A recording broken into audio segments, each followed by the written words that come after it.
Download aplikasi Tarbiyah Sunnah di handphone Anda. Tersedia di Google Play dan App Store. Bismillahirrahmanirrahim. Assalamualaikum warahmatullahi wabarakatuh. Alhamdulillahilladzi hadana lihadza wa ma kunna linahtadiya laula an hadana Allah.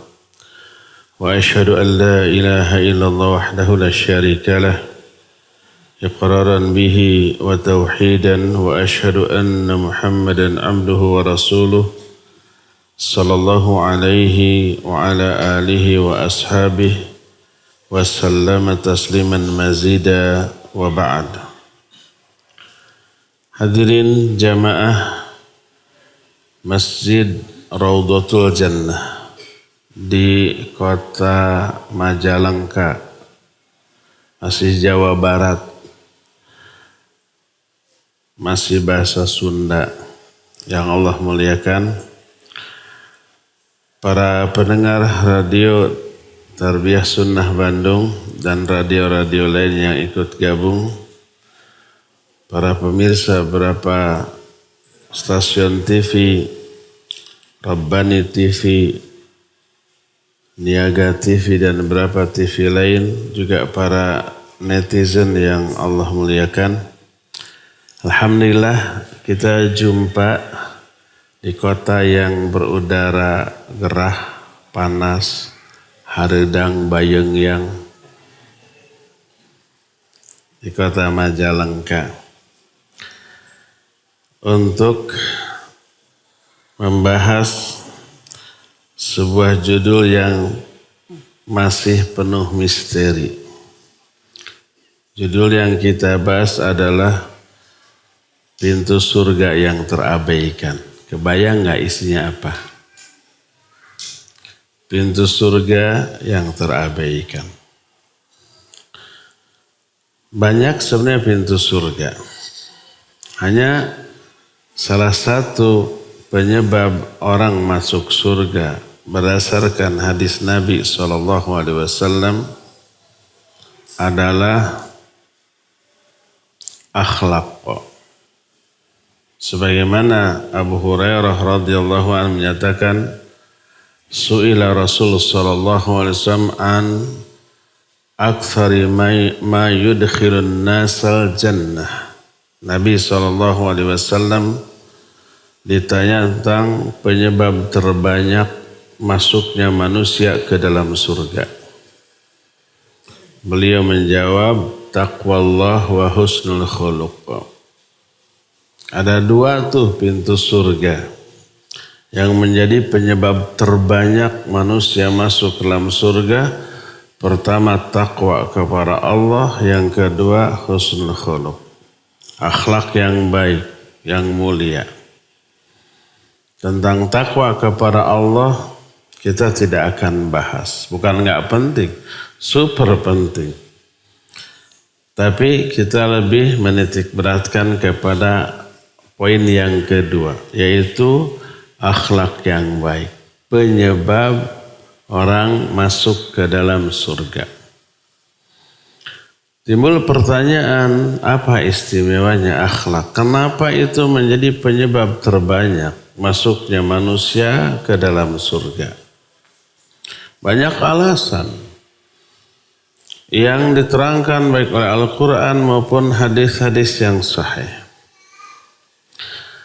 Pertama, akhlak yang baik itu bukti nyata atau buah dari iman, akidah, tauhid.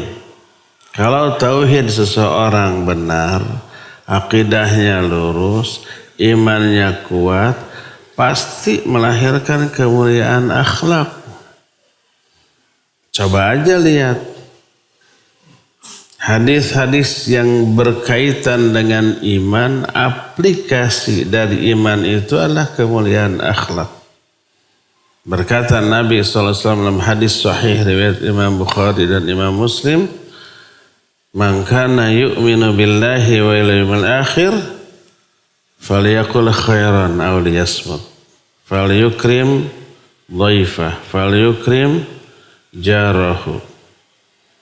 Kata beliau, siapa yang beriman kepada Allah dan Rasulnya, hari akhir, ini iman. Hendaklah jaga akhlak, jaga bicara. Bicaralah yang baik atau dia muliakan tamu, muliakan tetangga, itu akhlak. Iman diwujudkan dalam bentuk akhlak. Makanya kalau akhlaknya buruk, imannya hilang tuh. Kata Nabi SAW, wallahi la yu'minu, wallahi la yu'minu, wallahi la yu'minu. 3 kali. Demi Allah tidak beriman, demi Allah tidak beriman, demi Allah tidak beriman. Ditanya, man ya Rasulullah? Siapa yang tidak beriman itu? Ternyata beliau menjelaskannya karena keburukan akhlak. Man la ya'manu jaruhu bawa'iqahu. Orang yang tetangganya tidak merasa aman dari gangguannya. Tukang ganggu tetangga. Ini akhlak yang buruk. Buruknya akhlak menunjukkan imannya tergerus. Dikatakan enggak beriman. Makanya mulia atau sempurna tidaknya iman seorang, lihat akhlaknya. Akmalul mu'minina imanan ahasinuhum akhlaqo. Orang mukmin yang paling sempurna imannya adalah yang paling baik akhlaknya. Inilah alasan pertama kenapa akhlak menjadi penyebab orang masuk surga. Itu adalah bukti nyata dari kuatnya iman, lurusnya akidahnya, benarnya tauhid dia. Lahirlah kemuliaan akhlak. Ini yang pertama. Kedua, akhlak juga merupakan bukti nyata baik, bagusnya dan diterimanya ibadah seseorang. Apapun ibadah itu, mau sholat, mau saum, mau umroh, haji. Kalau bagus, baik, diterima, itu pasti melahirkan kemuliaan akhlak.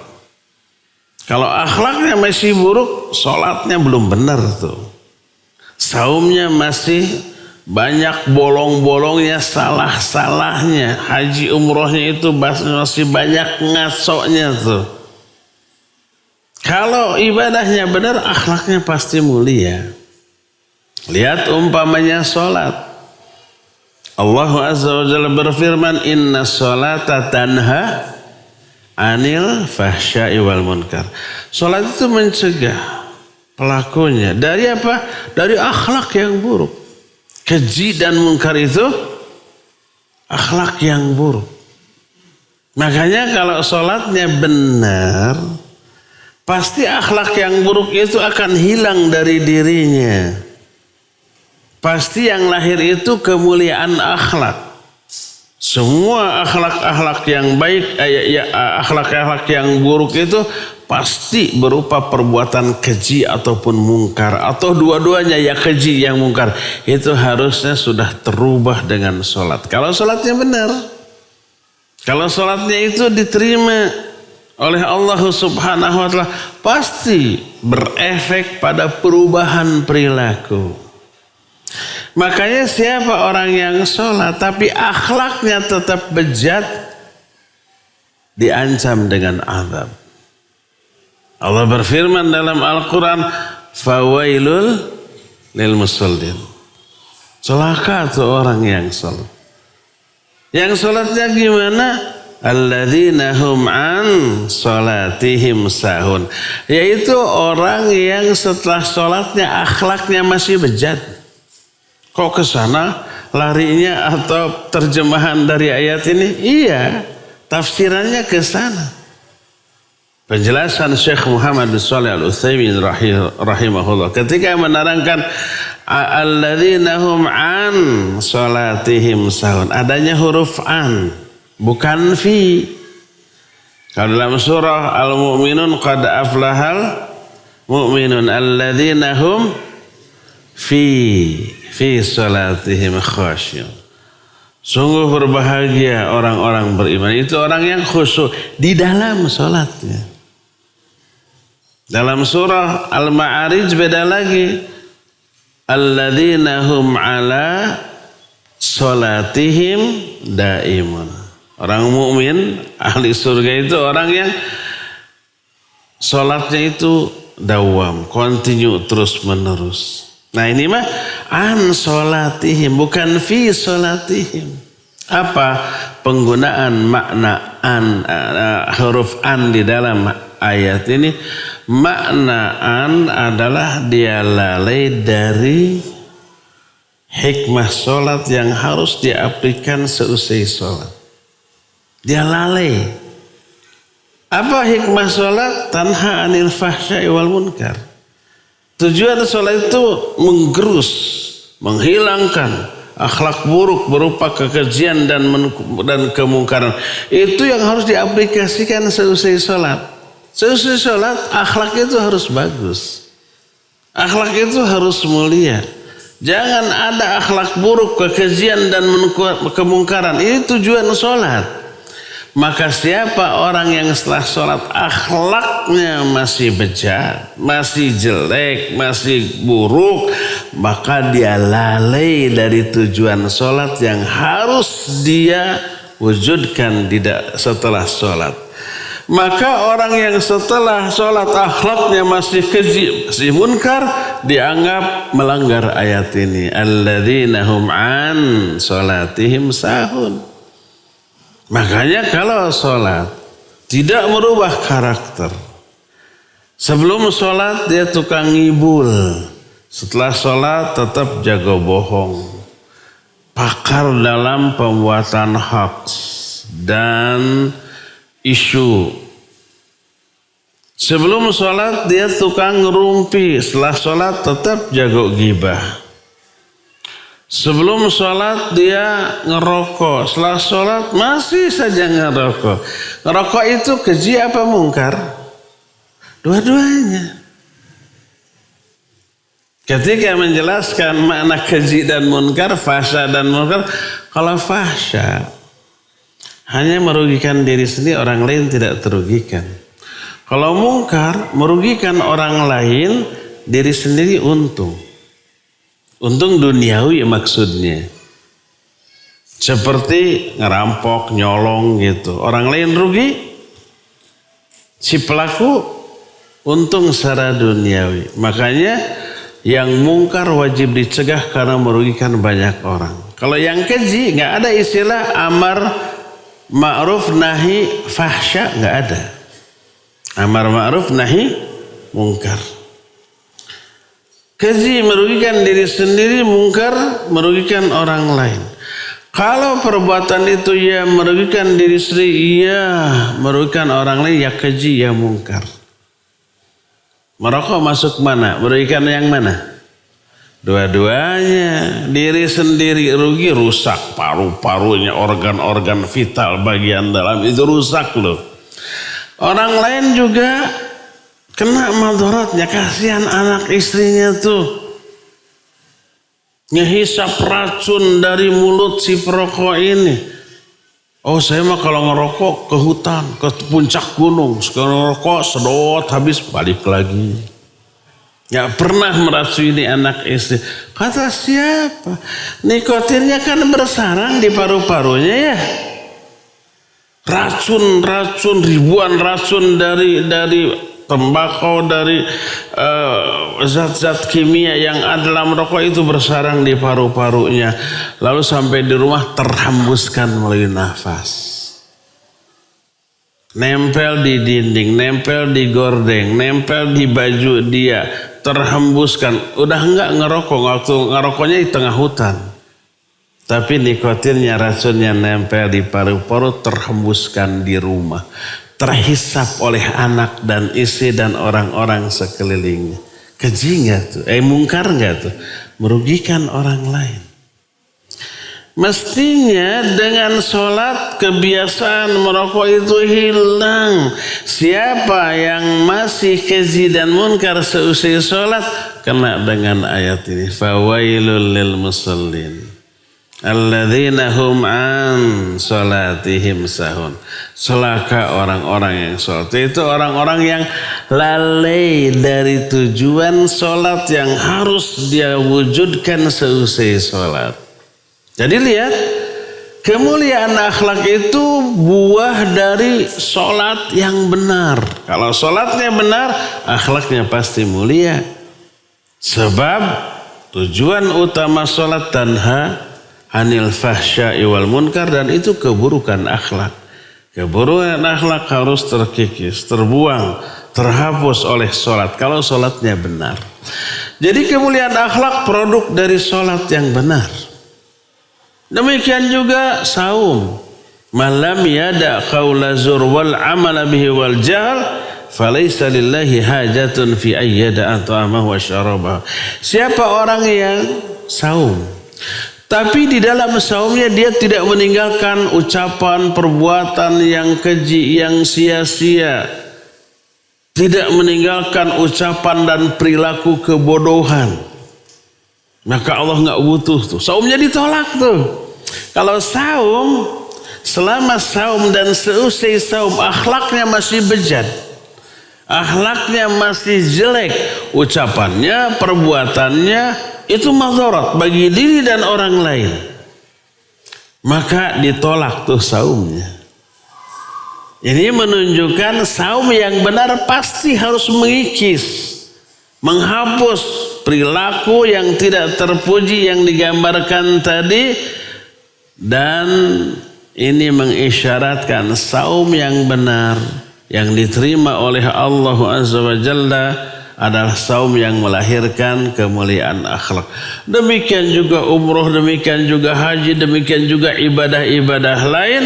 Kalau semua ibadah itu benar diterima oleh Allah, pasti ada efek, ada dampak ke dalam jiwa dan perilaku.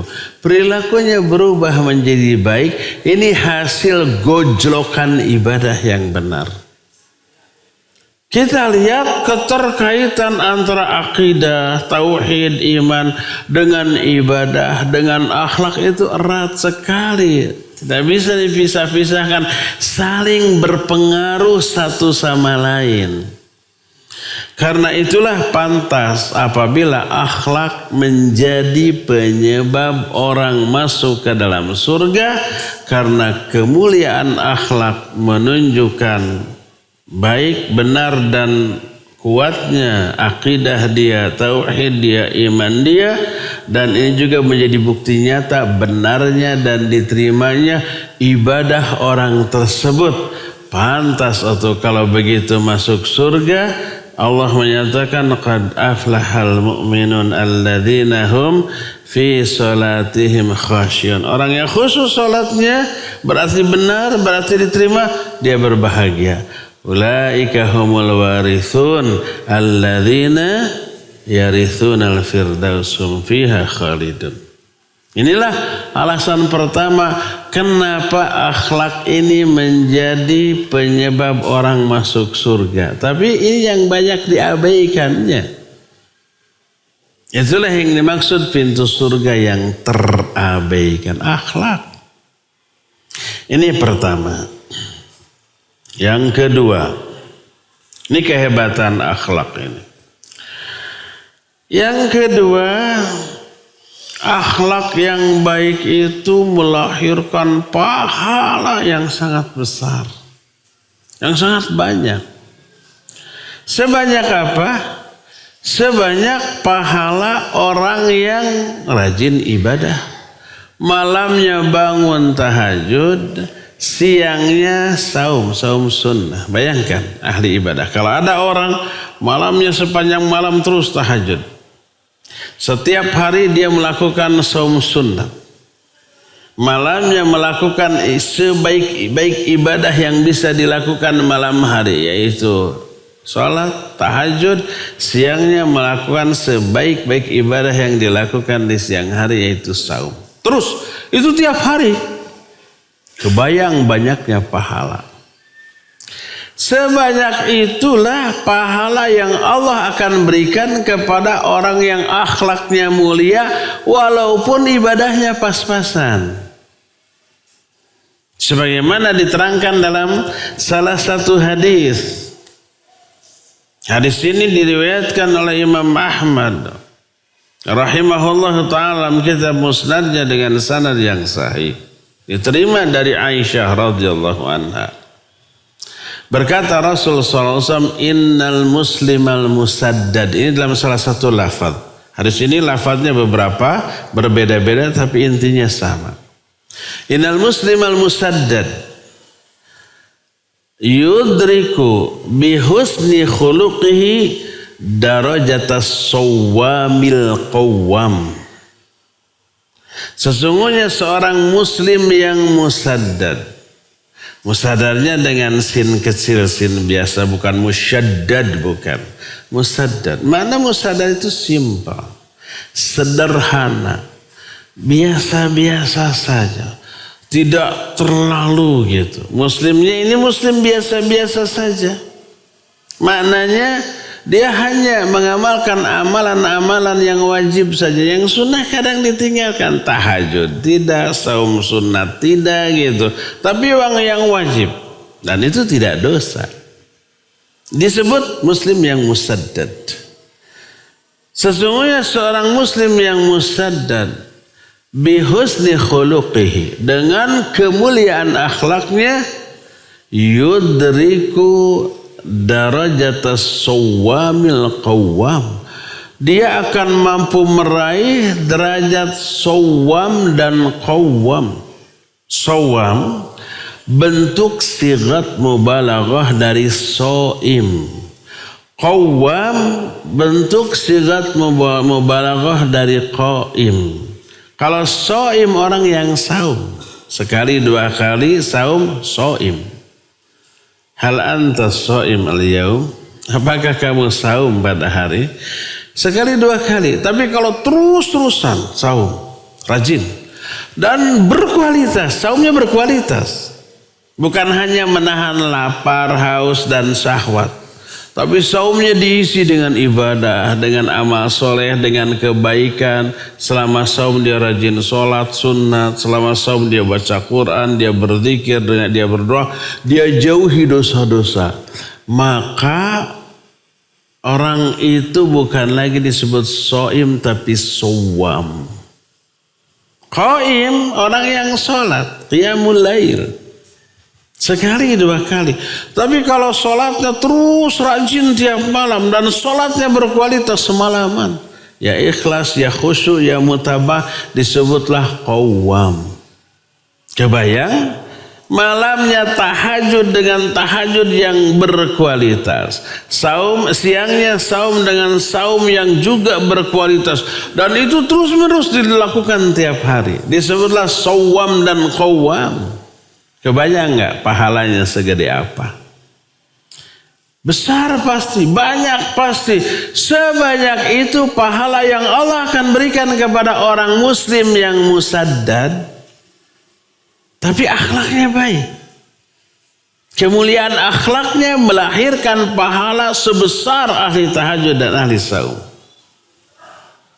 Oh, pantas kalau begitu orang yang akhlaknya mulia ini luar biasa, banyaknya pahala, makanya masuk ke dalam surga tuh. Padahal ibadahnya biasa-biasa saja tuh. Kan pernah Nabi SAW sedang ngumpul dengan sahabat, tiba-tiba beliau berkata, sebentar lagi ada calon penghuni surga yang akan datang kepada kita. Atau semua curing haknya sahak ya. Kurunyung teh seseorang. Kurunyung teh torojol seseorang. Apa kurunyung torojol? Tiba-tiba datang seseorang. Oh ini ahli surga. Esoknya begitu juga. Sebentar lagi akan datang seorang calon penghuni surga. Si itu lagi. Wah, penasaran nih. Pasti ini orang amalannya hebat. Sampai ada seorang sahabat Abdullah bin Amr bin As radhiyallahu anhuma ingin menyelidiki apa yang menjadi penyebab orang ini dijamin surga oleh Rasul sallallahu alaihi wasallam. Datang dia minta izin tinggal di rumah orang itu 3 hari. Dalam rangka apa? Menyelidiki amalnya apa. Diizinkan. Diamati malamnya. Ngorok. Tidur semalaman, gak bangun tahajud. Kalau dia tengah malam lilir itu apanya? Terbangun, terjaga. Dia tidak sholat, tidak baca Quran, hanya berzikir saja. Tidur lagi sampai subuh. Siangnya saum, nggak saum. Terus ngemil dia mah. Ada amal apa, zikir apa, baca Quran? Enggak, biasa-biasa saja. 3 hari 3 malam. Hampir aku itu meremehkan dia. Nukiawai jadi ahli surga. Setelah beres 3 malam, dia pamit. Lalu dia bilang tidak ada yang mendorong saya untuk menginap di rumahku. Di rumahmu 3 hari 3 malam jatahnya tuh. 3 hari 3 malam izinkan dan muliakan. Kalau ke-4 hari usir saja. Alhamdulillah saya di Majalengka baru semalam. Jatah lagi 2 malam. Gak boleh diusir dulu. Tapi mau diusir mau tidak nanti sore pulang. Lalu dia terus terang. Tidak ada yang mendorong saya untuk nginep di rumahmu kecuali karena saya mendengar Rasul sallallahu alaihi wasallam bersabda, sebentar lagi akan ahli surga datang. Kamu yang datang terus beberapa kali itu. Maka saya penasaran. Sebenarnya apa sih yang kamu lakukan sampai kamu ini dijamin surga oleh Rasul sallallahu alaihi wasallam?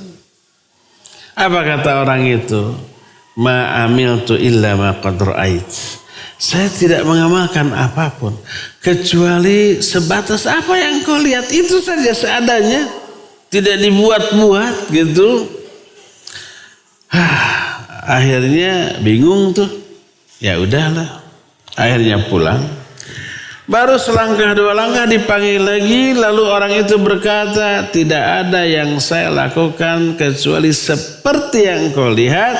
Kecuali saya dalam hati tidak memiliki kedengkian, kebencian kepada seorang pun.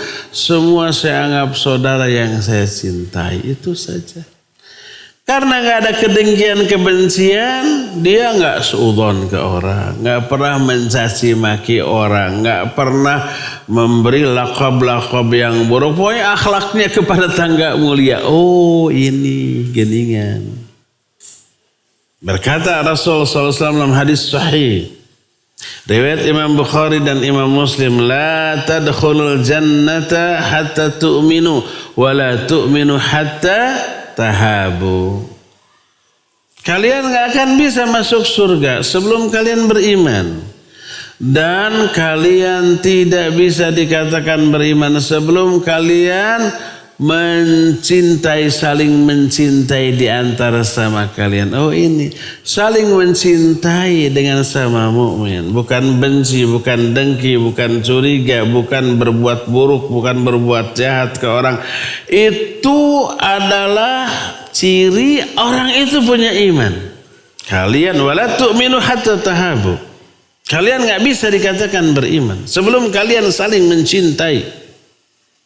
Adanya rasa saling cinta menunjukkan adanya iman. Adanya iman kunci masuk surga. Jadi ternyata penyebab kenapa akhlak yang baik ini menjadi kunci untuk bisa masuk ke dalam surga, karena ternyata dari akhlak ini melahirkan pahala yang sebanding dengan ahli tahajud dan ahli saum. Dan ini yang menentukan derajat orang itu di surganya sangat tinggi.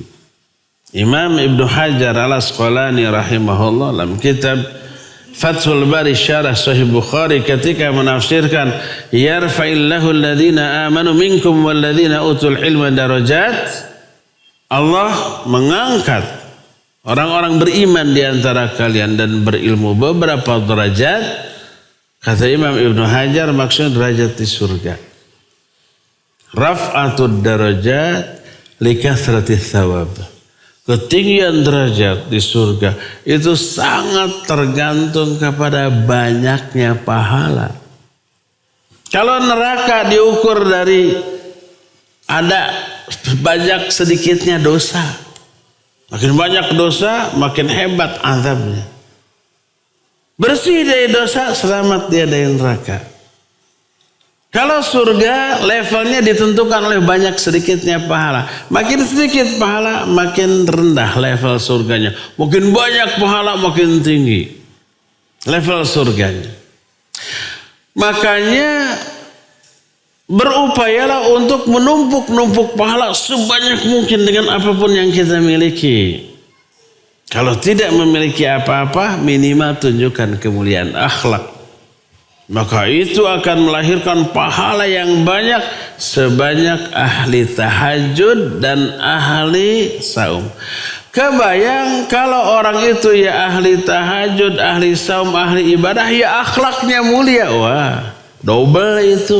Banyaknya pahala yang Allah akan turunkan berlipat-lipat. Dan ini yang menyebabkan level surga dia di akhirat jauh lebih tinggi. Makanya pernah Rasul sallallahu alaihi wasallam berkata, kata beliau, "Inna min ahabbikum ilayya wa aqrabikum minni majlisan yaumal qiyamah ahasinakum akhlaqa." Kata beliau, sesungguhnya orang yang paling aku cintai di antara kalian dan paling dekat kedudukannya dengan aku pada hari kiamat adalah orang yang paling baik akhlaknya di antara kalian. Kalau paling baik berefek dua yang dijelaskan dalam hadis ini. Paling dicintai oleh Rasul sallallahu alaihi wasallam, kedua paling dekat kedudukannya di hari kiamat. Ini menunjukkan tinggi derajat kemuliaan orang itu di hari kiamat karena dekat dengan Nabi sallallahu alaihi wasallam. Sedangkan Nabi di akhirat pasti mencapai level tertinggi. Ya ada yang melebihi, jangankan melebihi, menyamai saja kedudukan Nabi pada hari kiamat nggak ada. Ini orang paling dekat kedudukannya dengan Nabi, artinya tinggi itu. Penyebabnya apa? Akhlaknya paling baik. Inna min ahabbikum ilayya wa aqrabikum minni majlisan yaumal qiyamah ahasinahum akhlaqa. Kata Nabi SAW, sesungguhnya orang yang paling aku cintai di antara kalian dan paling dekat kedudukannya dengan aku pada hari kiamat adalah orang yang paling baik akhlaknya di antara kalian. Oh, inilah alasan kedua. Kenapa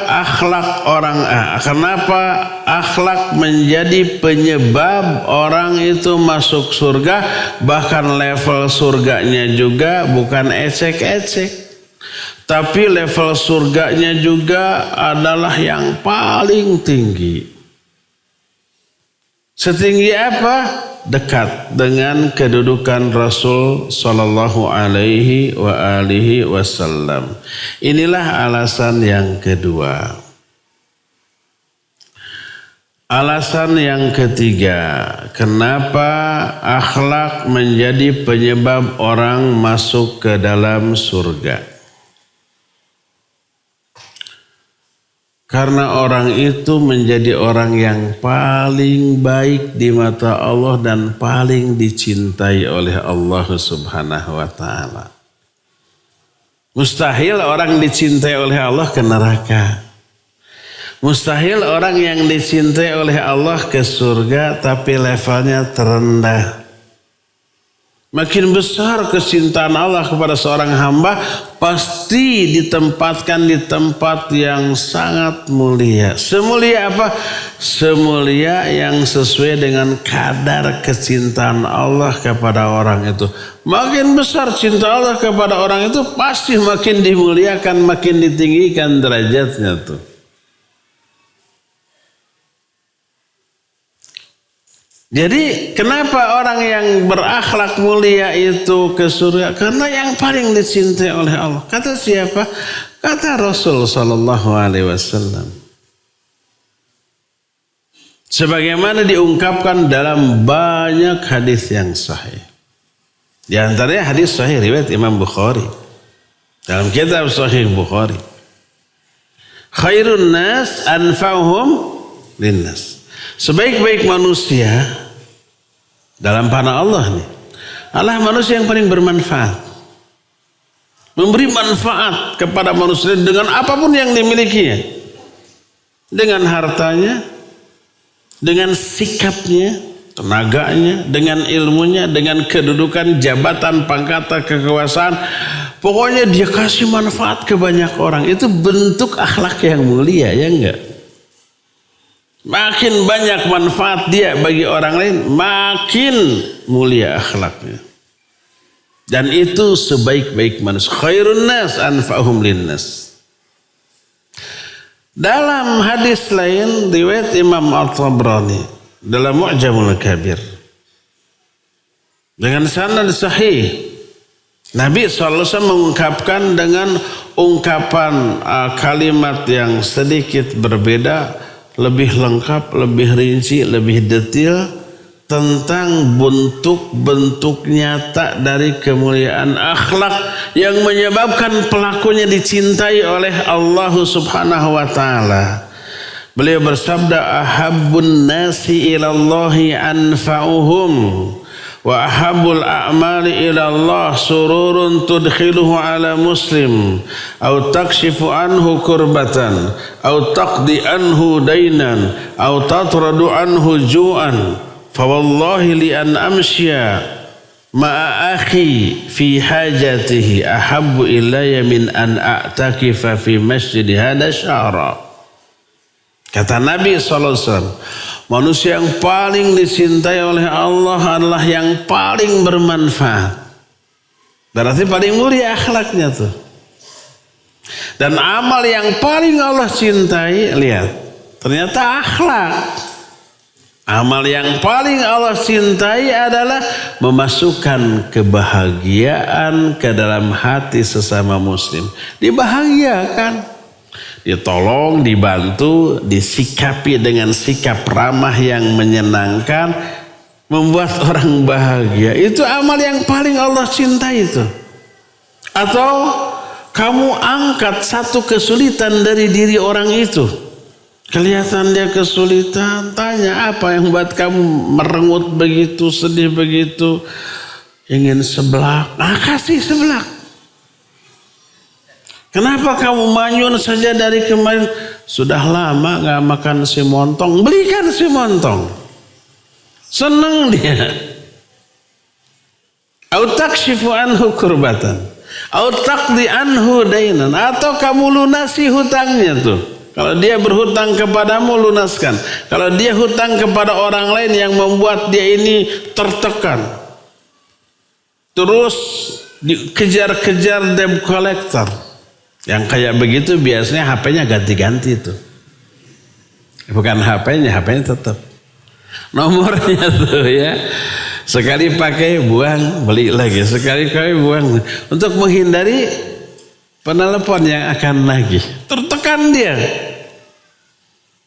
Lunasi, bayarkan. Autatradu anhu ju'an, atau kamu hilangkan rasa lapar dari dirinya.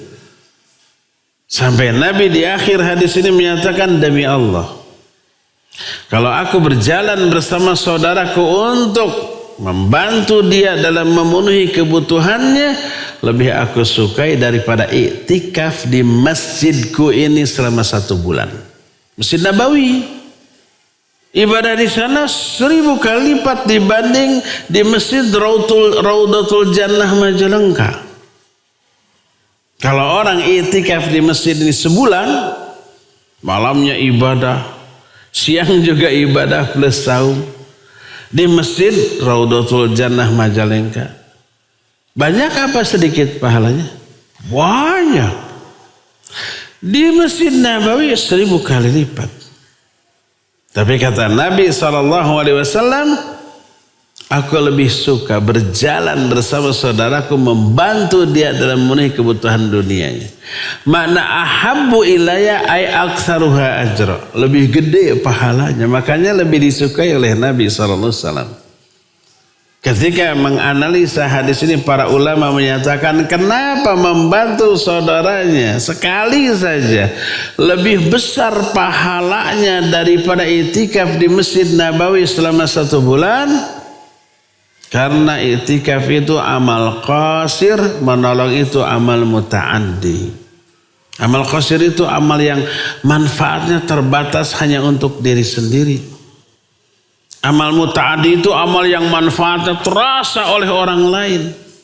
Makanya cucunya namanya Hasan ketika itikaf di bulan Ramadan di Masjid Nabawi, ada orang minta tolong.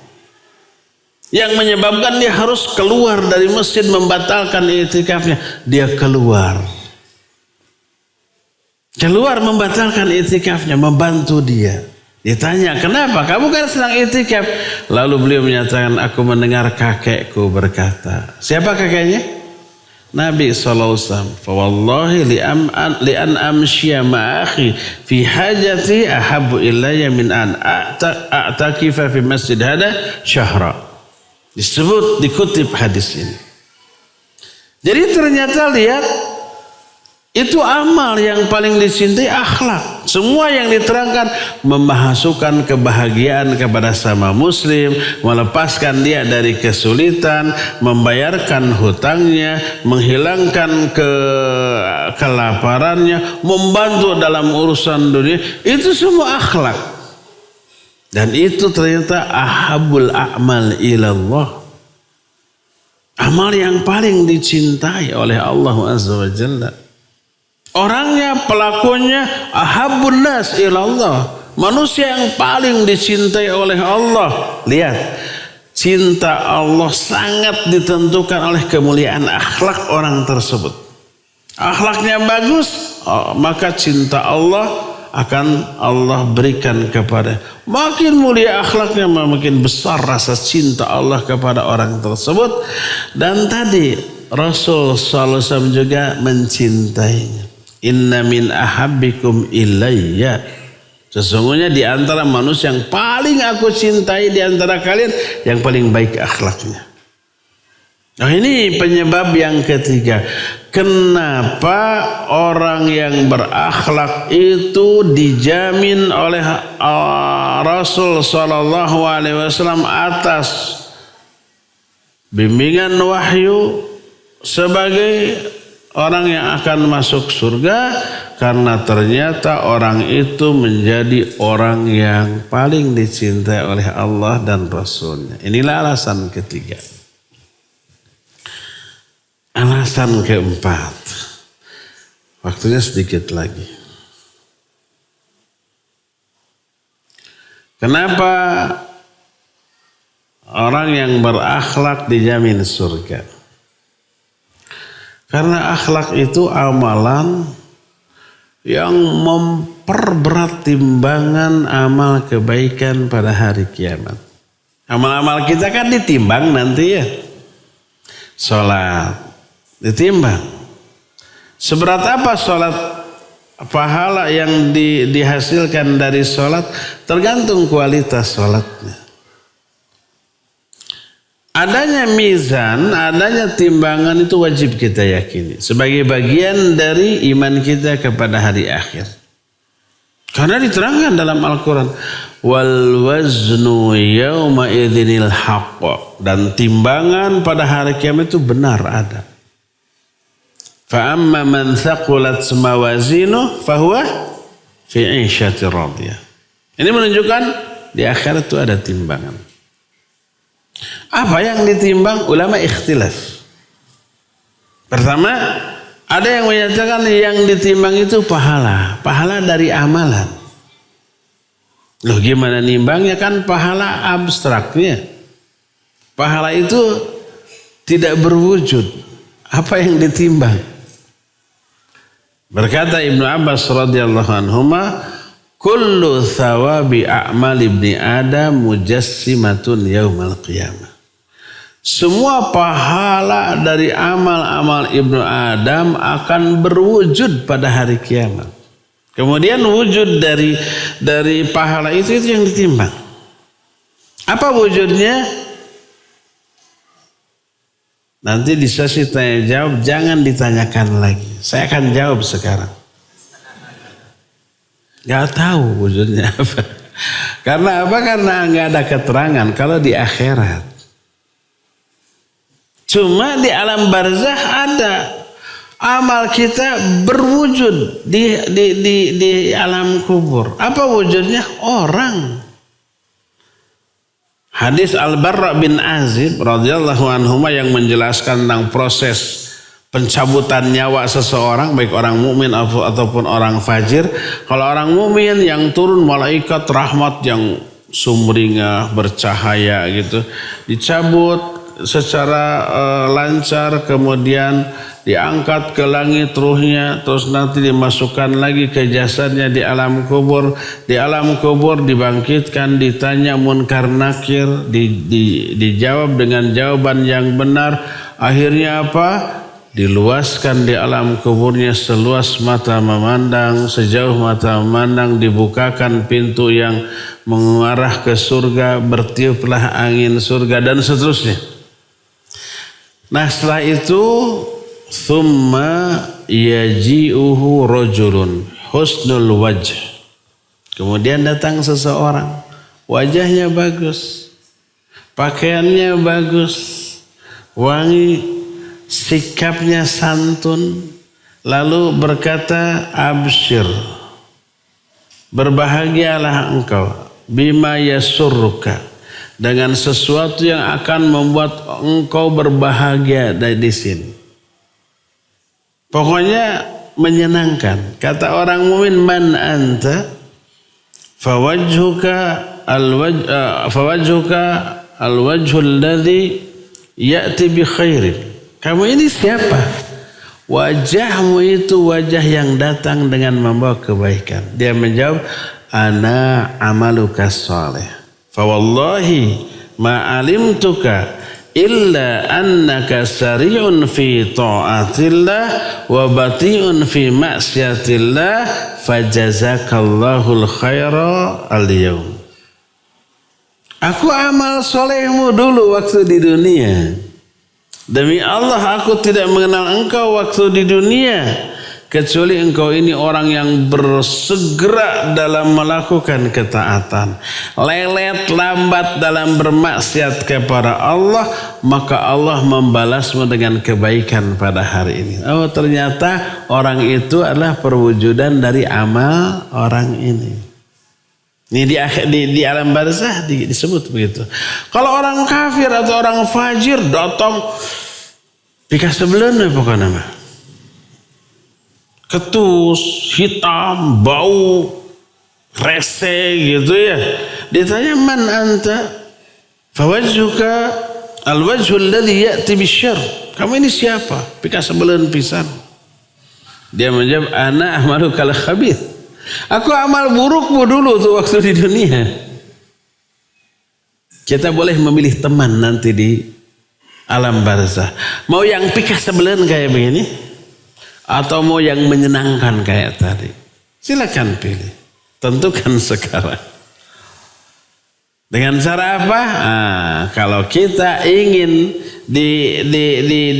didatangi oleh orang yang nyebelin tadi, sok we pika sebelin di dia di dunia. Dijamin temannya juga pika sebelin. Tapi kalau kita ingin didatangi oleh orang yang ramah, menyenangkan, maka sikap kita di sini juga harus semenyenangkan itu. Akhlaknya harus baik, ketaatannya kepada Allah ditingkatkan, maka nanti akan didatangi oleh orang seperti itu. Adapun di akhirat kita tidak tahu berwujud apa pahala dari amal kita. Yang jelas berwujud itu yang ditimbang. Sebagaimana pahala dari amalan di akhirat ini kelak akan bisa berbicara juga. Rasul SAW dalam hadis yang sahih diriwayatkan oleh Imam At-Tirmidzi dalam kitab sunannya. Berkata Rasul alaihi salatu wassalam, inna siyama wal Qur'an yashfa'ani bihil abdi yaumal qiyamah. Sungguhnya saum dan Al-Quran akan menjadi syafaat bagi seorang hamba pada hari kiamat. Qala siyam, telah berkata saum. Maknanya, qala thawabu amalis siyam. Berkata pahala dari amalan saum. Jadi amalan saumnya berwujud, pahalanya berwujud dan bisa ngomong.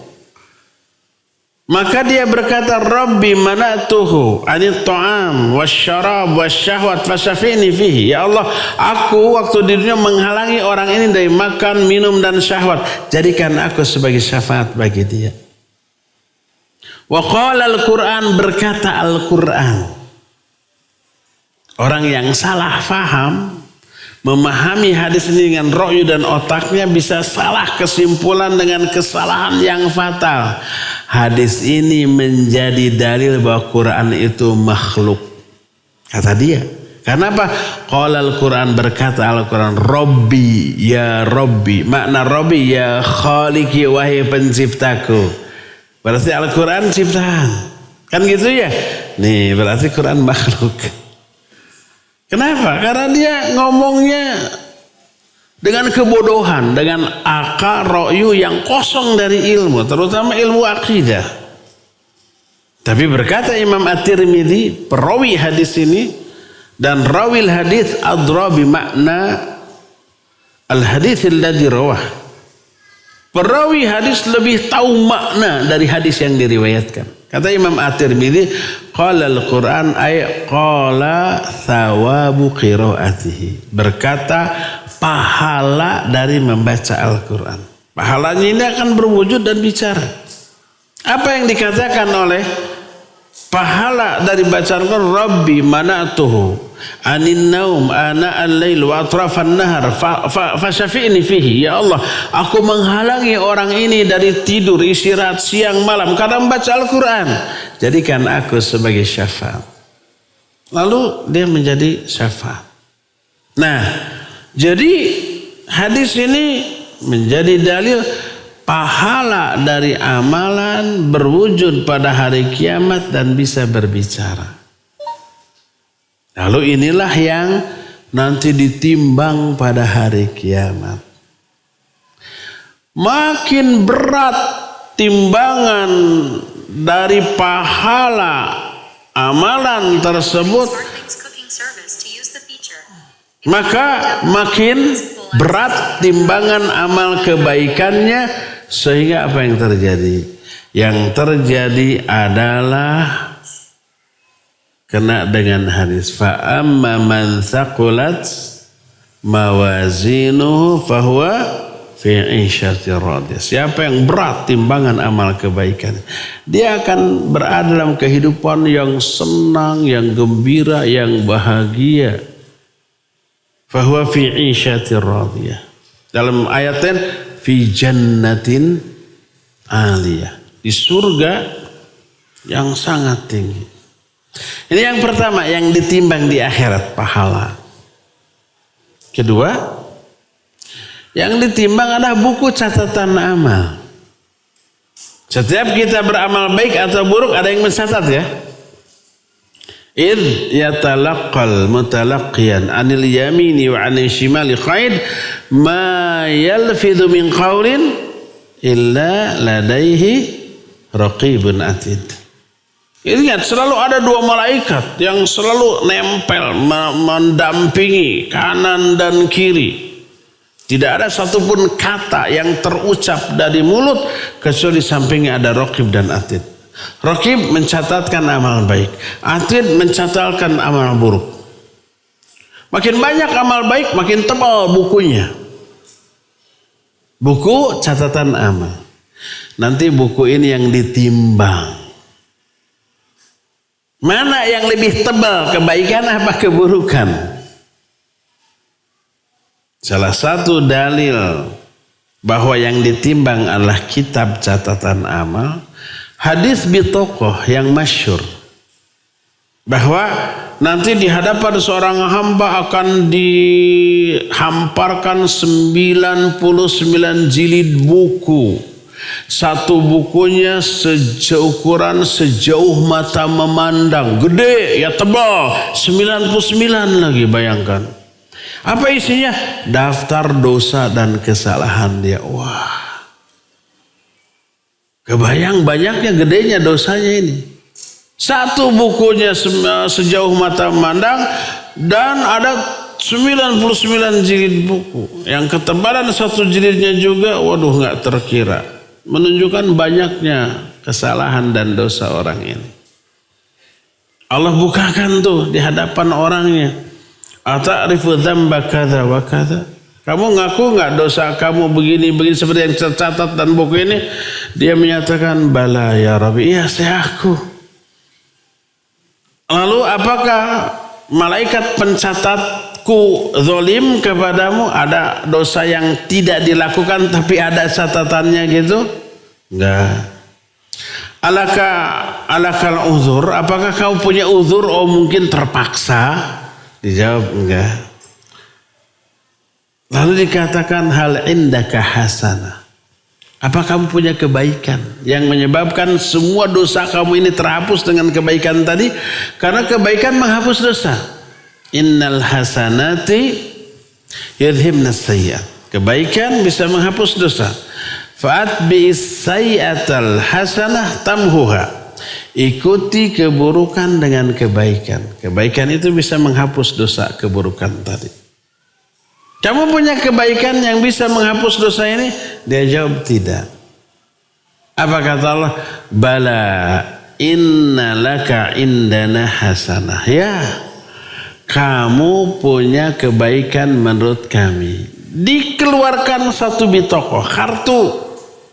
Di kartu itu tertulis asyhadu an la ilaha illallah wa asyhadu anna muhammadar rasulullah. Kartu kecil tipis. Terus orang itu berkata, ya Allah, apa arti kartu dan arti 99 jilid buku itu? Kata Allah, kamu nggak dizolimi sekarang, kamu ditimbang secara adil. Disimpanlah 99 jilid buku di satu daun timbangan dan kartu yang kecil tipis tadi di timbangan yang lain. Apa yang terjadi? Ringanlah buku itu, beratlah kartu itu. Apa isi kartu? Kalimatut tauhid. Apa isi dari buku itu? Dosa-dosa. Apa akibatnya? Dosa yang lebih ringan ini terhapus oleh keutamaan tauhid. Innal hasanati yudhibnas sayyi'at. Akhirnya orang ini ke surga kan. Nah, banyak faedah yang diambil dari hadis ini, terutama tentang keutamaan tauhid. Tapi salah satunya adalah hadis ini menjelaskan salah satu yang ditimbang adalah buku catatan amal. Ini yang kedua. Pendapat yang ketiga. Yang ditimbang dari amalan seorang hamba adalah badannya. Makin berat badannya makin bagus. Atau pak gendut-gendut. Iya, ini salah satu pendapat. Cuma berat ringannya badan seseorang di akhirat bukan berdasarkan bobot badan dia di dunia, bukan. Makanya nggak bisa disimpulkan pak gendut-gendut tuh ya tuh. Para wog-wog makan. Balapan jadi gehu gitu. Gehu itu gede huap.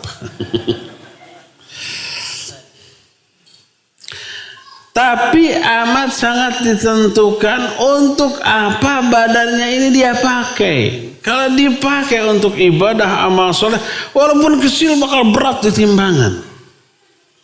Sebagaimana suatu hadis ketika seorang sahabat namanya Abdullah bin Mas'ud radhiyallahu anhu, seorang mantan budak. Dia naik ke atas pohon kurma, semua orang melihat kaget. Betapa kecilnya ukuran dari betis Abdullah bin Mas'ud di bawah ukuran normal umumnya orang. Tipis, kecil, kurus dia. Semua orang kaget. Kecil banget betis Abdullah bin Mas'ud. Termasuk Nabi SAW. Tapi apa kata beliau? Fawallahi innahuma athqalu fi mizanil yaumal qiyamah min Uhud. Demi Allah, kedua betis Abdullah bin Mas'ud lebih berat di timbangan pada hari kiamat dibanding gunung Uhud. Padahal kecil, tipis. Kenapa? Karena kedua kaki itu dipakai jihad fisabilillah, dipakai ibadah, dipakai amal soleh, dipakai melakukan banyak kebaikan. Itu yang membuat bobot kaki kecil itu di timbangan pada hari kiamat semakin berat. Sebaliknya, hadis sahih riwayat Imam Bukhari. Kata Nabi SAW, ya'ti yaumal qiyamah rajulun saminun azimun. Orang yang sangat gemuk, sangat besar gitu. Tapi ketika ditimbang di sisi Allah, bobot badannya tidak melebihi bobot sehelai sayap dari seekor nyamuk. Bukan nyamuknya, sayapnya loh. Nyamuknya aja kalau ditimbang 10 ekor, ayah saon. Kayaknya timbangan gak bergerak tuh. Saking entengnya, ringan. Ini sehelai sayapnya, super ringan. Bobot orang yang gemuk tadi, ya, yang besar tadi, yang obesitas tadi, mungkin kintalan kalau diukur dengan ukuran timbangan di dunia, tapi tidak lebih berat daripada timbangan sehelai sayap dari seekor nyamuk. Kenapa? Karena tidak dipakai ibadah. Karena itulah maka bobot badan manusia di akhirat tidak diukur dengan berapa kilo dia di dunia, tapi dipakai apa. Nah ini yang ketiga. Pendapat yang ketiga. Itulah 3 pendapat tentang apa yang akan ditimbang pada hari kiamat. Apapun yang akan ditimbang, salah satu penyebab kebaikan seorang bertambah berat adalah karena akhlak yang mulia. Akhlak nanti berwujud, pahalanya ditimbang. Ternyata itu yang terberat pada hari kiamat di dalam timbangan di sisi Allah Azza wa Jalla. Sebuah hadis yang diterima dari Abu Darda radhiyallahu an. Dari Nabi SAW beliau bersabda, "Ma min syai'in athqalu fil mizan min husnil khuluq." Tidak ada suatu amalan pun yang lebih berat di dalam timbangan pada hari kiamat dibanding akhlak yang mulia. Hadis ini sahih diriwayatkan oleh Imam Abu Daud dan Imam At-Tirmidzi di dalam kitab sunannya, Sunan Abu Daud dan Sunan At-Tirmidzi, yang menjelaskan bahwa akhlak memberi efek yang sangat berat kepada timbangan kaum muslimin dari amal-amal kebaikannya pada hari kiamat. Bahkan disebutkan dari struktur kalimat, ma min syai'in, tidak ada sesuatu pun. Bisyai'in ini dengan tanwin disebutnya isim nakirah. Dalam konteks nafi, ma min syai'in itu menunjukkan semua amalan. Athqalu fil mizan disebut isim tafdil. Bahasa kitanya superlatif. Tidak ada yang terberat. Maksudnya akhlak yang melahirkan pahala. Pahala ini paling berat dibanding amal apapun pada hari kiamat ketika ditimbang. Makin bagus, makin berat. Tidak ada yang menyamainya. Maka tak heran selaras dengan penjelasan tadi, akhlak melahirkan pahala yang sangat banyak. Berefek akhlak menyebabkan timbangan amal kebaikannya pada hari kiamat itu akan semakin berat, terberat dibanding amal-amal yang lain. Maka pantas kalau amalannya terberat, amal baiknya mengalahkan seluruh amal buruk yang mungkin juga pernah dilakukannya. Tapi ketika ditimbang kalah dengan beratnya amal baik alias akhlak yang baik. Kena dengan ayat fa amma man thaqulat mawazinuhu fahuwa fi 'isyatir radiyah. Adapun orang yang lebih berat timbangan amal kebaikannya, maka dia akan berada dalam kehidupan yang berbahagia di surga.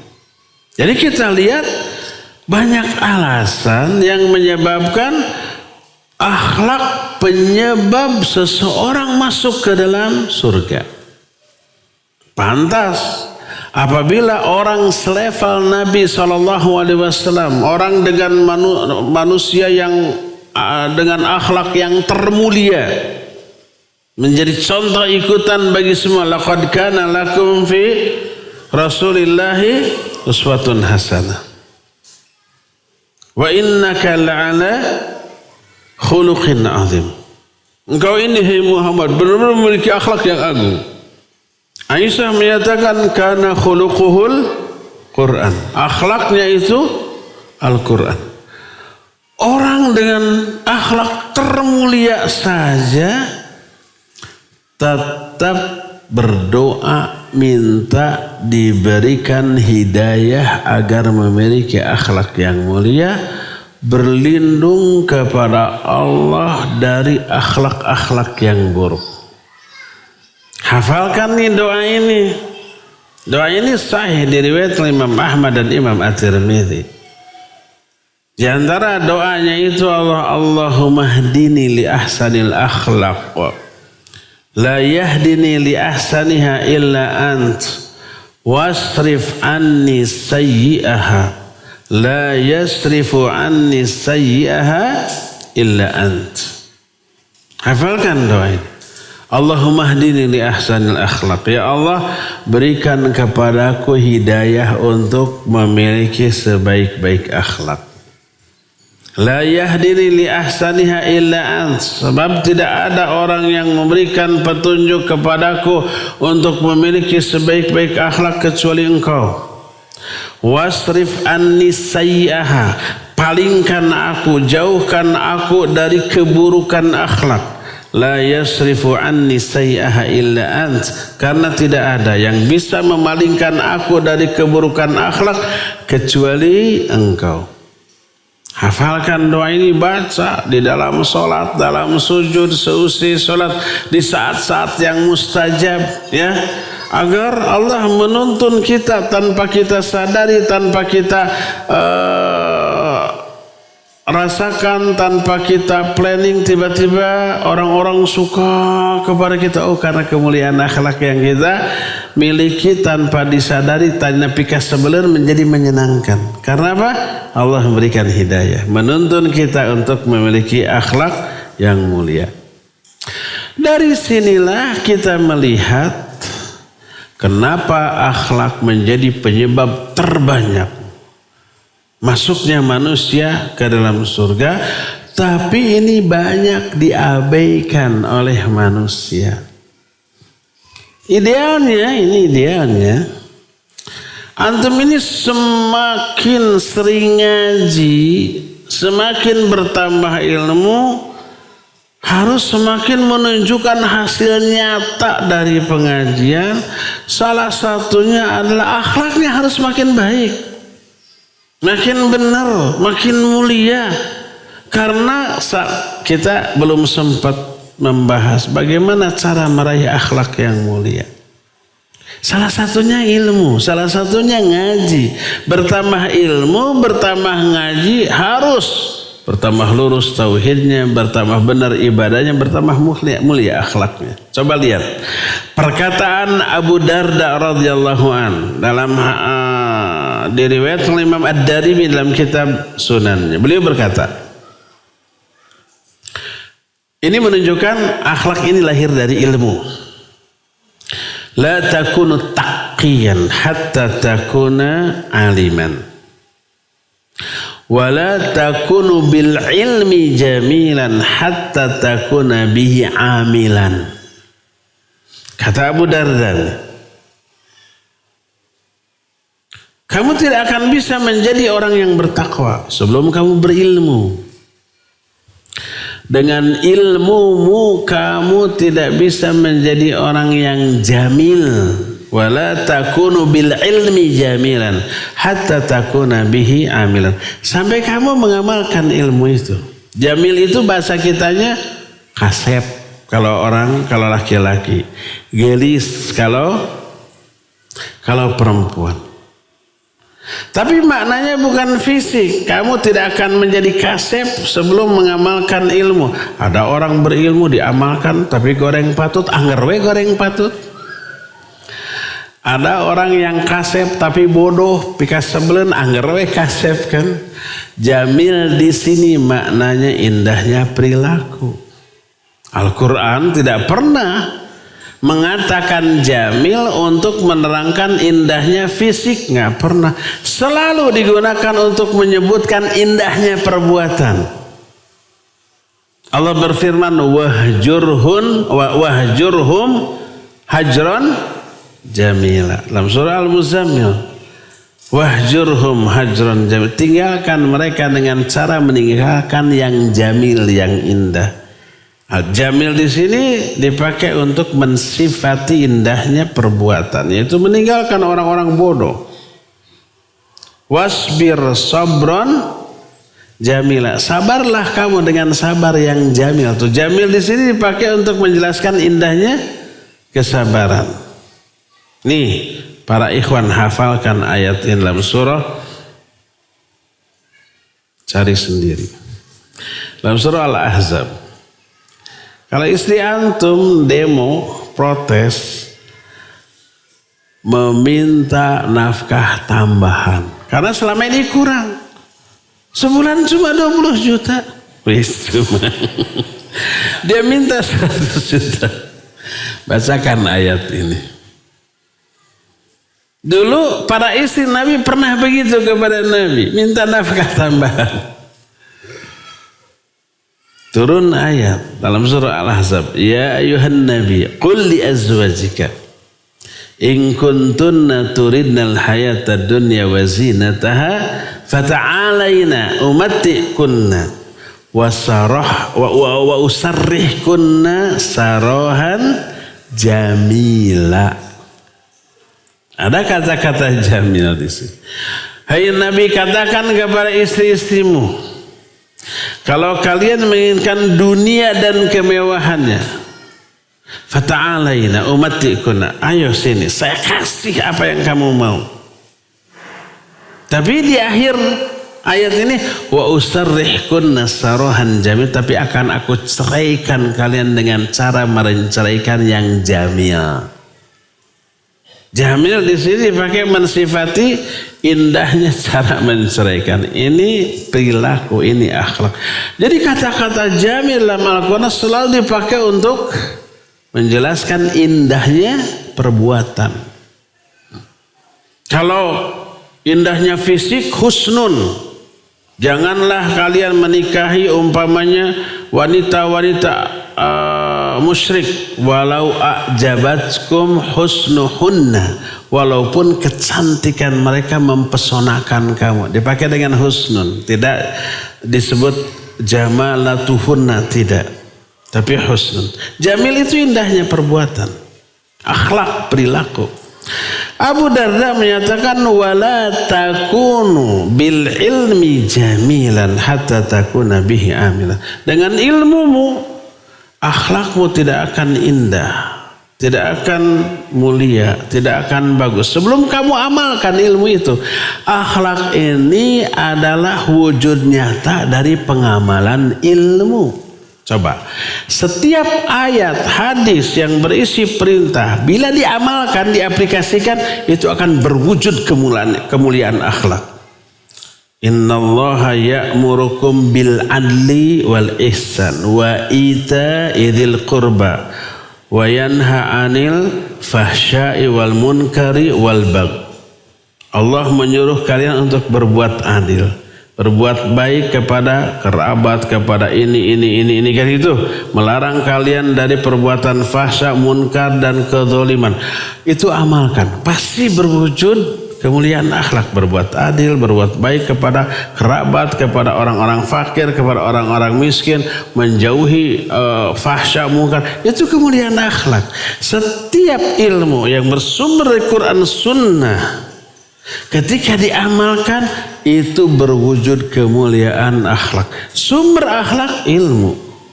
Makin nambah ilmu, makin harus diamalkan, makin mulia akhlak. Ini hasil nyata dari ngaji. Kalau masih ngaji masih suka ngibul, suka gibah, suka mencela, suka menghina, maka itu akan menjadi azab pada hari kiamat. Kemarin di tempat lain di Al-Irsyad di Cirebon sudah dijelaskan apabila ilmu tidak diamalkan itu menjadi azab.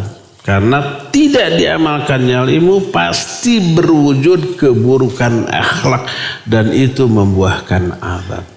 Ya, inilah penjelasan kita tentang pintu surga yang terabaikan. Apa pintu surga teh? Akhlak. Mengabaikan akhlak, mengabaikan pintu surga, jangan harap kita akan bisa memasukinya. Ya, pantas saya sudah terasa serak, sudah 1,5 jam waktu yang kita habiskan. Cukup ya sampai di sini saja dan kita masih punya sisa waktu untuk bertanya jawab. Sebelum bertanya jawab, saya ada 2 kartu. Ini bukan kartu di akhirat yang tadi. Di tengahnya ada warna emas. Kenapa? Karena ini benar emas. Dikeluarkan oleh Antam. Harga satunya 500 juta. Ya. 500.000 apa? Lebih. Saya akan kasih. 1 ikhwan, 1 akhwat. Cung, siapa yang mau ikhwan dulu? Gratis. Itu yang pertama, yang berkacamata. Kasih mic. Siapa namanya Pak? Sutrisno. Mau ini Pak? Mau Pak. Berjuang dulu. Yap. Gak gratis. Pertanyaan saya. Sebutkan 2 di antara alasan kenapa akhlak itu bisa menyebabkan pelakunya masuk ke surga. 2 saja. Karena akhlak apa? Ya. Karena dengan akhlak yang baik akan menghasilkan pahala yang sangat banyak. Terus dengan akhlak yang baik akan banyak menghasilkan amal yang dicintai oleh Allah. Barakallahu fiik. Tua-tua keladi. Kasih. Satu lagi akhwat. Ada di atas, ada mic di atas. Akhwat ngacung ditunjuk oleh panitia. Panitia akhwat.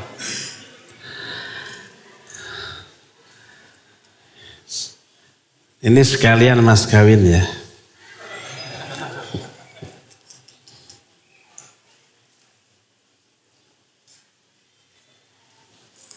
Ada akhwat?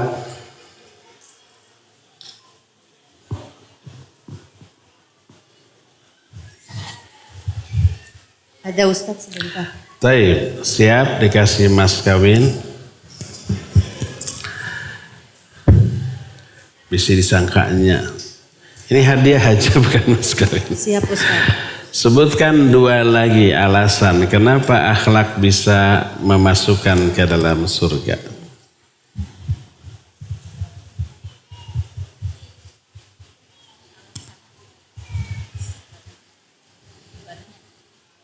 Bismillahirrahmanirrahim.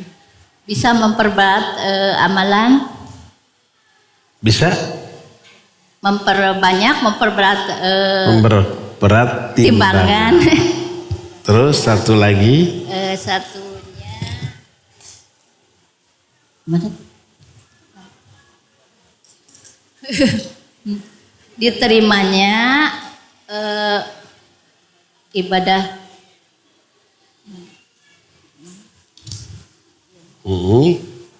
yang memperberat timbangan. Ya Bu, satu lagi, ayo. Ya. Kamu pasti bisa. Insya Allah. So, satu lagi selain memperberat amalan. Bukti diterimanya ibadah seseorang. Bukti diterimanya Ya, ibadah ibadah seorang. seseorang. Iya. Alhamdulillah. Pinter oge ibu orang Majalengka tuh ya. Sangat Bu. Nanti dikasih ya. Kasih alamat digosenkan nanti. Ya. Jazakillah khairan. Jazakallah. Jazakallahu khairan. Sekarang kita masuki sesi tanya jawab. Silakan. Kalau ada Ikhwan yang mau ngacung boleh. Mak pakai surat lempar aja ke bawah. Ke ibu kan yang tadi.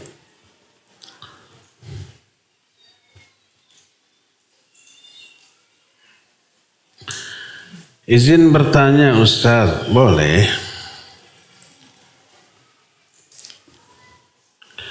Ana pernah mendengar sebuah kajian. Ustadznya menyampaikan bahwa masuk surga itu bukan karena amal, tapi karena ridho dan izin Allah. Mohon penjelasan. Entah ustadznya yang salah menerangkan, entah si penanya yang salah tangkap. Yaitu hadis. Jadi la yadkhulul jannata ahadun bi amalihi. Seseorang itu tidak masuk surga karena amalnya, tapi karena rahmat Allah, bukan karena ridho atau izinnya, tapi karena rahmat. Hadis itu sahih riwayat Imam Muslim dalam kitab Sahih Muslim. Tapi ada ayat dan banyak orang masuk surga karena amal. Umpamanya udkhul jannata bima kuntum ta'malun. Masuklah kalian ke surga bima kuntum ta'malun. Bi di sini disebut bi sababiyah, sebab amal yang kamu lakukan. Fala ta'lamu nafsum ma ukhfiya lahum min qurrati ayun jazaa'an bima kanu ya'malun. Jiwa manapun gak tahu kebahagiaan apa yang Allah siapkan di surga bagi mereka. Jazaa'an bima kanu ya'malun, sebagai balasan karena amal-amal yang mereka lakukan. Jadi Al-Quran banyak menyebutkan manusia masuk surga karena amal. Tapi hadis sahih menyatakan manusia tidak masuk surga karena amal, tapi karena rahmat Allah. Apakah dua keterangan ini, ayat dan hadis ini, bertolak belakang? Dijawab iya, dalam pandangan orang bodoh. Tapi tidak dalam pandangan para ulama. Siapa yang memahami ilmu alat, di antara ilmu balaghah, sastra Arab, dia tidak akan salah faham dengan dua keterangan ini. Adapun yang hanya sampai pada pelajaran nahwu shorof bingung. Kata ayat masuk surga karena amal, kata hadis masuk surga bukan karena amal tapi karena rahmat. Jadi yang benar itu emang mana atuh? Dua-duanya benar dan tidak saling bertolak belakang. Gimana atuh penjelasannya? Berkata Imam Ibnul Qayyim rahimahullahu ta'ala dalam kitab, salah satu diterangkan dalam beberapa kitab beliau, salah satunya kitab Ad-Da'u wad-Dawa, termasuk yang kita bahas terakhir di Ramadan kemarin. Iya Ramadan ke waktu itikaf. Iya. Itu ada penjelasan dari Imam Ibnu Qayyim rahimahullah. Adapun huruf bi pada ayat bima kuntum ta'malun, masuklah kamu ke surga.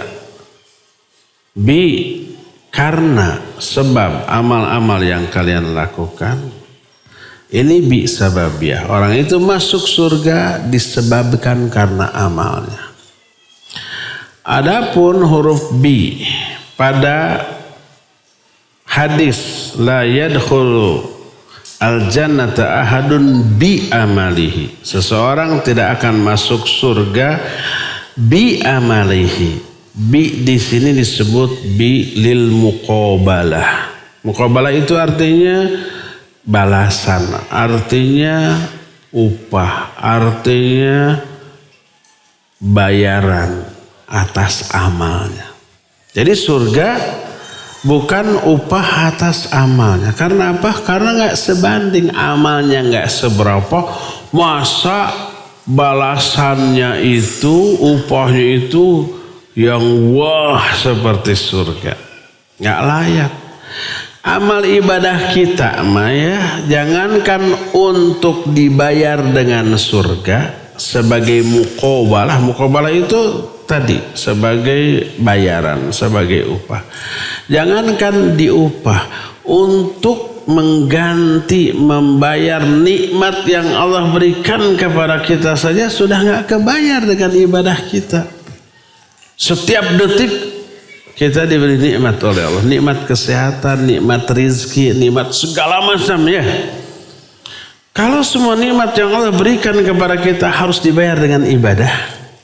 Ibadah kita asal-asalan gak lunas, gak cukup tuh ya. Masih hutang gede kita. Apalagi untuk dibayar dengan surga. Maka surga bukan upah atas amal ibadah yang kita lakukan. Terus kenapa tuh dimasukkan ke dalam surga? Karena rahmatnya. Sama dengan beginilah, kita kaya raya, uang kita triliunan, amin, anggapnya doa. Kita kan mau bikin pondok pesantren, mau bikin masjid yang besar, masjid kita di sana sudah nggak cukup. Kita punya uang triliunan, ada orang yang kita sayangi, tetangga atau orang lain gitu, ingin ngasih kepada dia. Terus kita panggil, tolong pangnyapukeun teras 2 kali 3 tuh. Diperintah oleh kita, orang itu nurut dengan senang hati. Akhirnya disapu plus dipel 2 kali 3. Setelah selesai dikasih uang 10 miliar tah. 10 miliarnya upah bagi nyapu enggak? Enggak pantas namanya nyapu 2 kali 3 dibayar 10 miliarnya. Paling 20.000 kegedeannya. Tapi ini mah dikasih 20 miliar. Kita katakan itu mah bukan upah tuh. Tapi itu mah kasih sayang si pemberi aja ke orang itu. Karena orang itu nurut gitu ya. Kayak gitu.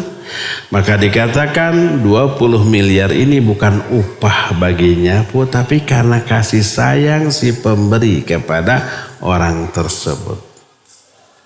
Kenapa orang itu menyayangi dia? Karena nurut terhadap perintah.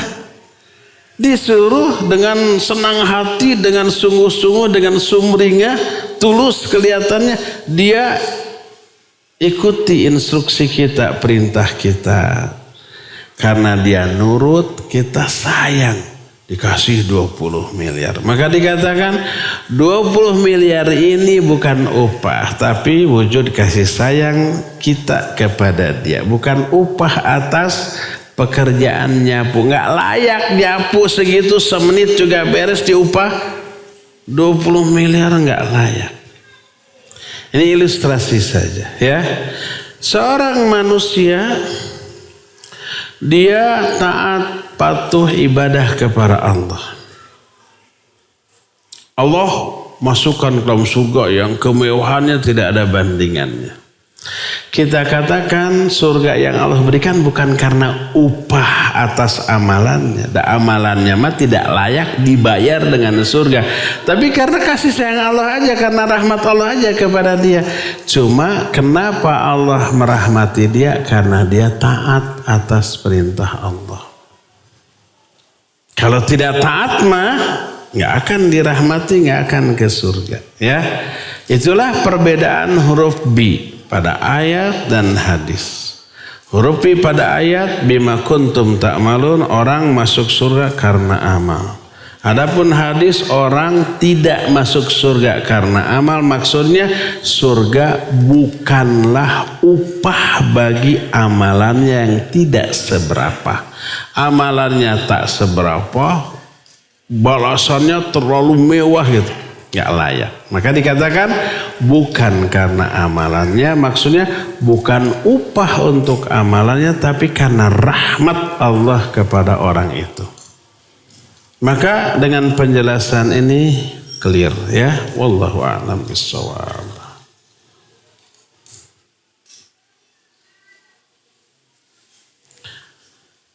Bagaimana sikap kita? Ini curhat nih. Mungkin orang yang dicurhatinya ada di sini. Mumpung ada ustaz, dilaporkan Sugandi papatahan. Gitu.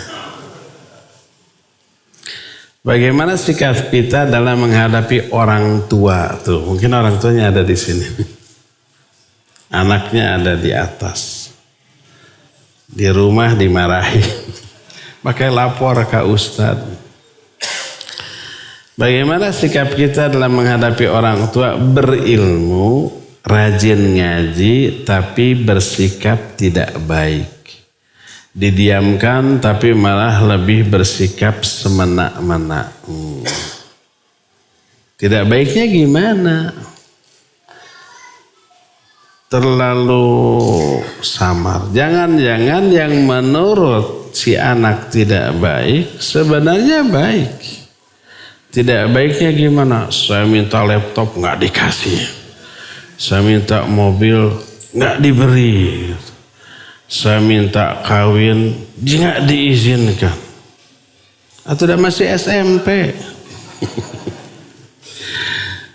Jadi dalam pandangan si anak, sikap orang tuanya nggak baik.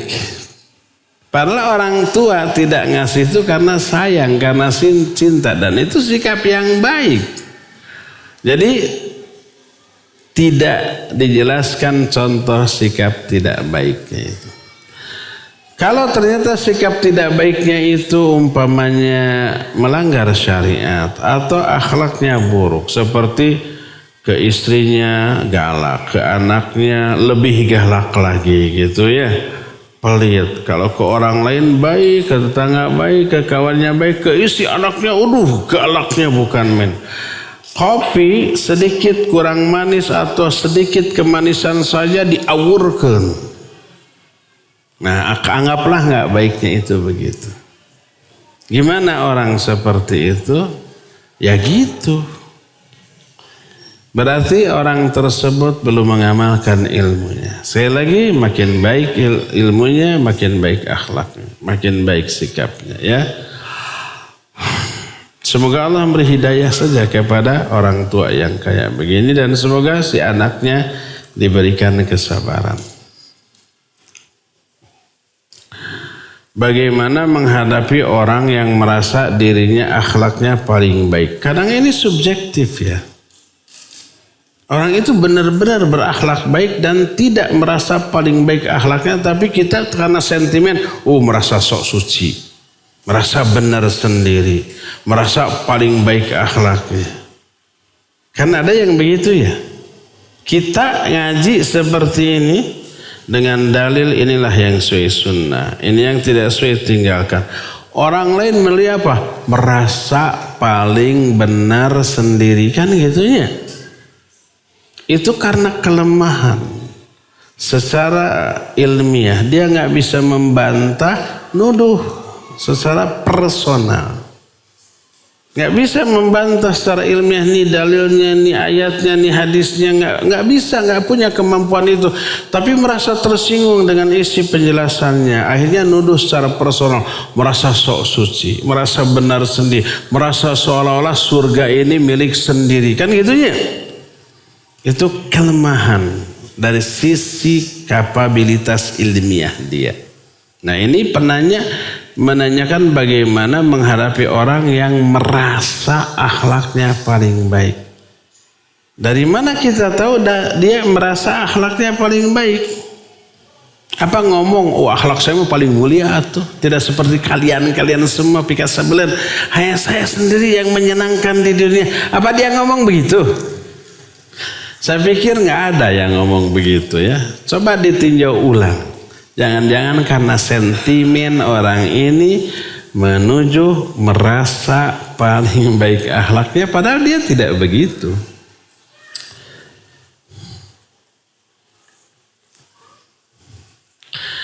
Bagaimana jika ada orang yang halim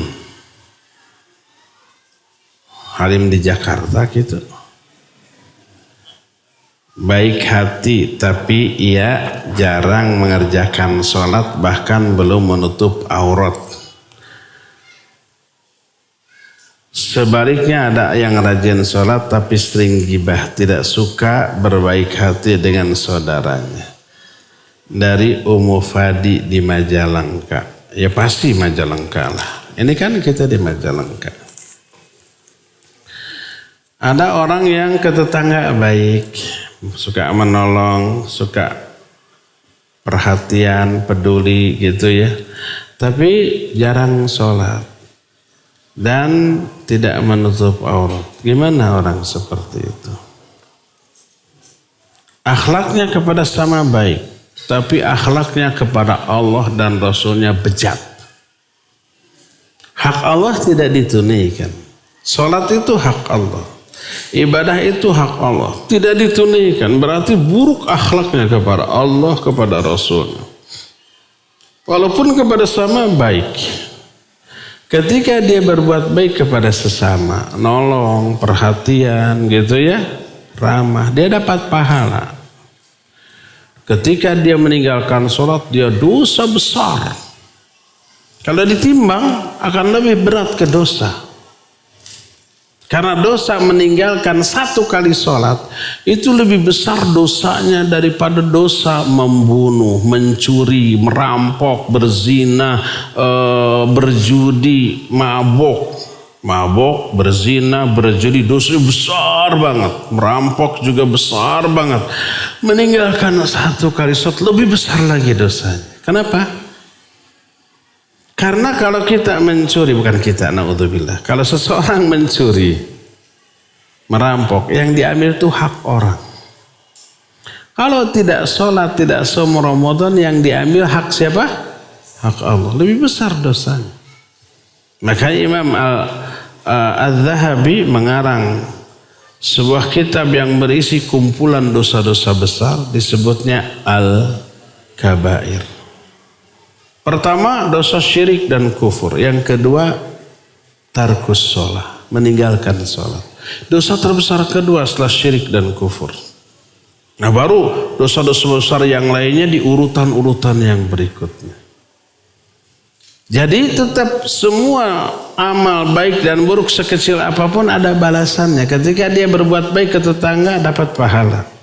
Ketika dia meninggalkan sholat, tidak saum Ramadan, tidak haji padahal dia sudah kena kewajiban, tidak zakat padahal sudah kena kewajiban, dia dosa dengan kadar dosa yang super besar. Nanti ditimbang pahala dari amal baik ke tetangga dengan dosa karena meninggalkan ibadah, ditimbang pasti lebih berat kepada dosa, ya. Kenalah dengan ayat wa amma man khaffat mawazinu fa ummuhu hawiyah.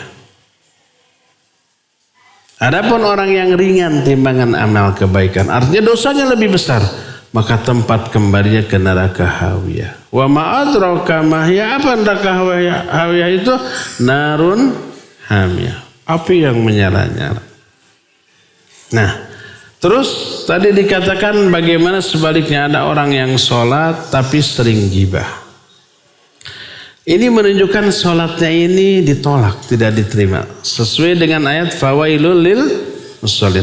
Kalau sholatnya benar, bagus dan diterima, pasti tanha anil fahsya'i wal munkar. Gibah adalah kemungkaran. Harusnya kebiasaan gibah terhapus oleh sholat yang benar. Tapi karena sholatnya nggak benar, nggak bisa menghapus keji dan mungkar dari dirinya. Imam Ibn Rajab Al-Hambali rahimah dalam kitab Lathaiful Ma'arif dalam bab Wadhaifus Syahri Syawal, beliau menyatakan man amila hasanah thumma atba'aha bis-sayyi'ah fadzalika alamatur raddil hasanah wa adami qabuliha. Siapa orang yang melakukan ibadah kebaikan seperti sholat lalu diikuti dengan keburukan setelah sholat lalu gibah, maka keburukan itu menjadi tanda ibadah tadi ditolak oleh Allah dan tidak diterima. Ini bukan ayat, bukan hadis. Perkataan Imam Ibn Rajab yang mengutip qala ba'dus salaf. Telah berbicara salah seorang ulama salaf, seorang sahabat. Bukan ayat, bukan hadis. Tapi ulama salaf ini mengatakan demikian sebagai kesimpulan dari pemahaman beliau tentang ayat dan hadis. Salah satunya ayat fawailul lil musallin alladzina hum an salatihim sahun. Celaka orang yang salat itu yang sahun dari tujuan salat. Setelah sholat dia berbuat keji atau munkar, ditolak dan diazab. Jadi kalau orang rajin sholat tapi rajin juga gibah, rajin menyakiti orang, maka kemungkaran yang dia lakukan menunjukkan sholatnya itu ditolak. Berdasarkan ayat tadi ya, inna sholata tanha anil fahsya'i wal munkar dan fawailul lil musallin. Dan hadis-hadis yang mendukung ini banyak. Lalu disimpulkan oleh para ulama, siapa yang berbuat kebaikan lalu diikuti dengan keburukan, keburukan ini tanda kebaikan tadi ditolak dan tidak diterima. Kebaikan bisa menghapus dosa. Apa termasuk dosa besar atau hanya kecil? Tergantung. Kalau kebaikannya kecil, menghapus dosa kecil. Kebaikannya besar, ya menghapus dosa besar. Sebab banyak hadis orang mengamalkan amalan tertentu dihapus dosanya seperti bayi yang baru dilahirkan oleh ibunya. Berarti menyangkut dosa besar semuanya. Seperti bayi itu nggak bisa, nggak punya dosa besar juga dosa kecil nggak. Nah, termasuk as-shalawatul khams.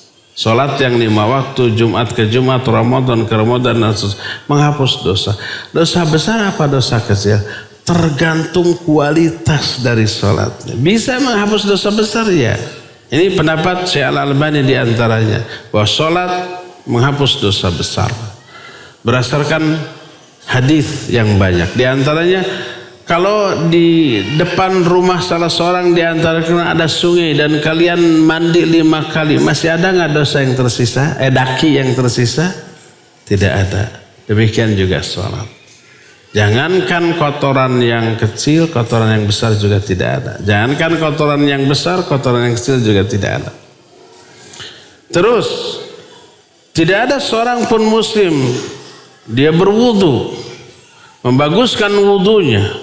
Kemudian setelah itu sholat 2 rakaat. Dia mukbilun biqalbihi wajhi ilallah. Dia fokus kepada Allah dengan hati dan wajahnya selama 2 sholat itu.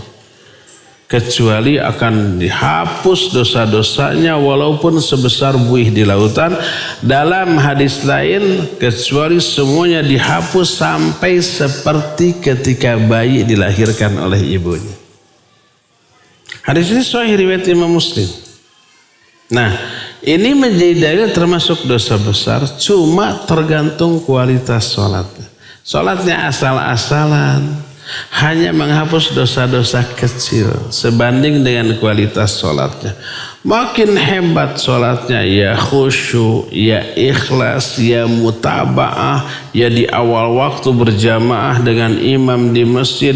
Pokoknya semua aspek sholat dia sempurnakan semaksimal yang dia bisa sehingga sholatnya berkualitas. Semakin berkualitas sholatnya, semakin besar dan banyak dosa yang terhapus. Bisa menyangkut dosa besar? Bisa. Kalau sholatnya berkualitas seperti yang diterangkan dalam hadis, ya. Wallahu a'lam bishawab. Apakah puasa tiap hari ada hadisnya? Ada. Athar sahabat. Para istri Nabi itu sepeninggal Nabi SAW saum tiap hari. Tidak pernah tidak saum. Kecuali di hari-hari yang terlarang. Ada 5 hari yang terlarang. Pertama Idul Fitri. Kedua Idul Adha. 3, 4, 5 hari-hari tasyrik. Tanggal 11, 12, 13. Di 5 hari itu haram. Di luar 5 hari itu boleh. Kalau saumnya disyariatkan seperti Senin Kamis, Daud, Arafah atau Muharram disebut saum sunnah muqayyad. Di luar hari itu disebut saum sunnah mutlak. Dan saum sunnah mutlak boleh. Walaupun tidak diniatkan dari subuh. Nabi SAW siang hari, pagi-pagi masuk ke rumah ada makanan enggak? Enggak ada. Kalau begitu saya saum. Hari apa itu? Bukan hari Senin Kamis. Kalau Senin Kamis mah ada makanan atau tidak pasti saum. Pasti di luar hari itu. Mungkin Selasa, mungkin Rabu, mungkin Ahad gitu ya. Itu saum sunnah apa? Mutlak. Boleh? Boleh. Walaupun tidak diniatkan dari subuh asal belum makan minum apapun. Kalau jam 8 sudah sarapan, jam 9 saya saum nggak boleh, nggak bisa ya.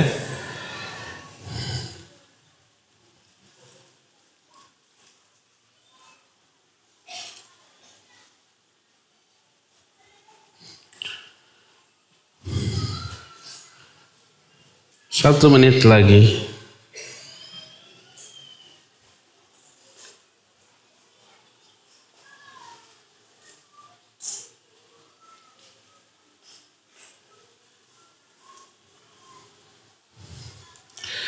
Mohon doakan Ustadz, anak, menantu, cucu saya dimudahkan menerima hidayah sunnah dan mengamalkannya. Amin. Ya semoga anak, menantu, cucu si penanya ini Allah berikan hidayah sunnah. Istrinya tidak didoakan apa? Atau suaminya? Atau sudah nggak punya suami atau nggak punya istri ya? Pokoknya ya semoga kita semua Allah berikan hidayah ke jalan yang benar sehingga kita selamat dunia, selamat akhirat, bahagia dunia, bahagia di akhirat ya. Pas jam 11 sudah. Cukup sampai di sini. Mohon maaf tidak semua pertanyaan terjawab karena terbatasnya waktu. Subhanakallahum bihamdik asyhadu an la ilaha illa anta astaghfiruka wa atubu ilaik walhamdulillahi rabbil alamin. Wassalamualaikum warahmatullahi wabarakatuh.